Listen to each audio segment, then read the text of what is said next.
네, 어제도 국내 증시는 코스피는 상승하고 코스닥은 하락하는 양갈래의 움직임이 나타났습니다. 코스피 지수 1960선 넘기면서 상승 마감했고 코스닥 지수는 하락 마감으로 481선에 마감했습니다. 수급 동향은 어땠을까요? 유가증권 시장부터 확인하도록 하겠습니다. 유가증권 시장에서 외국인과 기관 동반 매수가 나왔습니다. 외국인은 특히 9거래일 연속 유가증권 시장에서 매수세를 이어갔는데요. 1,994억 원을 매수했고 기관이 동반으로 809억 원을 사들였습니다. 개인만이 매도를 하면서 2,810억 원을 매도한 것으로 집계됐습니다. 코스닥 시장의 수급 동향도 이어서 체크해 보도록 하겠습니다. 코스닥 시장에서는 개인 쪽에서 매수를 했습니다. 298억 원을 매수했고 외국인과 기관 동반 매도였는데요. 기관 쪽에서 270억 원을 매도했고 외국인이 소폭 11억 원을 매도했습니다. 선물 시장 이어서 체크해 보도록 하겠습니다.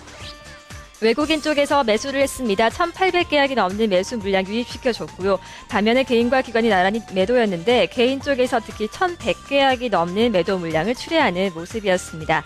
외국인과 기관의 순매수 그리고 순매도 상위 종목들 이어서 체크해 보도록 하겠습니다. 먼저 외국인의 순매수 상위 종목부터 확인을 해보도록 하겠습니다. 1위는 기아차가 현재 이름을 올리고 있습니다. 이어서 LG화학 올라와 있고요. 현대건설의 3위가 올라와 있습니다. 이어서 삼성전기와 NHN의 순으로 외국인이 순매수한 것으로 집계되고 있습니다. 기관 쪽에서는 대우조선해양을 많이 사들였고 2위 LG화학 확인되고 있습니다. 이어서 현대중공업이 올라왔습니다. 4위는 호남석유, 5위는 우리금융이 이름을 올렸습니다. 순매도 상위 종목 이어서 확인하도록 하겠습니다. 외국인 쪽에서 오리온을 가장 크게 매도했고 이어서 삼성전자와 KB금융, 대우조선해양과 SK텔레콤의 순으로 매도했습니다.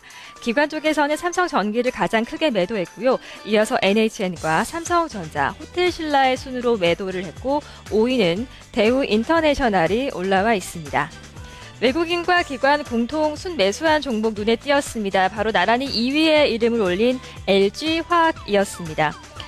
코스피 시장 시가총액 상위 종목 가운데 LG화학을 필두로 해서 이날장에서 화학주의 흐름이 상당히 좋았습니다. LG화학이 그 중에서 2.8%의 상승 기록했고 외국인과 기관 쪽의 공동 매수세가 지수 상승에 큰 힘이 됐습니다. LG화학의 흐름 체크해 보도록 하겠습니다. 어제 전반적으로 석유화학 업종이 강세였습니다. LG화학과 함께 금호석유 그리고 호남석유 등이 상승했는데요. 앞서 보셨던 것처럼 호남석유 같은 경우는 기관의 매수 4위에 이름을 올렸습니다. LG화학이 2%대로 상승한 것은 지난달 29일 이후 처음이었는데요. 어제장에서 2.8%의 강세를 기록했습니다. 특히 수급적인 영향이 가장 큰 호재로 작용을 했습니다. 특별한 모멘텀은 없었는데요. 기관과 외국인의 양매수, 수급이 긍정적인 영향을 미치면서 2.8%의 상승 32만 7천 원에 LG화학이 어제 마감을 했습니다. 순매도 공동 종목도 확인을 해보도록 하겠습니다. 외국인과 기관 공동으로 매도한 종목이 있었습니다. 바로 삼성전자였습니다.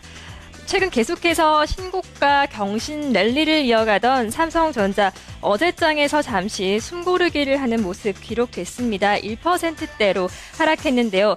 그동안의 삼성전자의 흐름 일봉 차트를 보면서 확인해 보도록 하겠습니다. 최근의 흐름이 계속해서 좋았습니다. 어제장에 15,000원 하락하면서 147만 원 선에 마감을 했는데요. 지난 6일장에서 약보합권에 머물렀던 것을 제외한다면 6거래일 만에 어제 삼성전자가 하락 반전을 한 것입니다.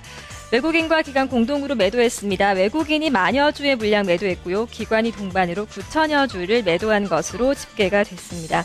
특별한 악재는 없었고 그동안의 상승에 따른 차익 실현 매물이 출회된 것으로 보이고 있습니다. 오히려 어제는 또 긍정적인 재료 또한 한 가지 나왔습니다. 삼성전자 올해 3분기 전 세계 모바일과 또 PC를 합친 시장에서 21.8%의 시장 점유율을 기록하는 것으로 나타나면서 시장 점유율 1위를 달성했다고 밝혔습니다.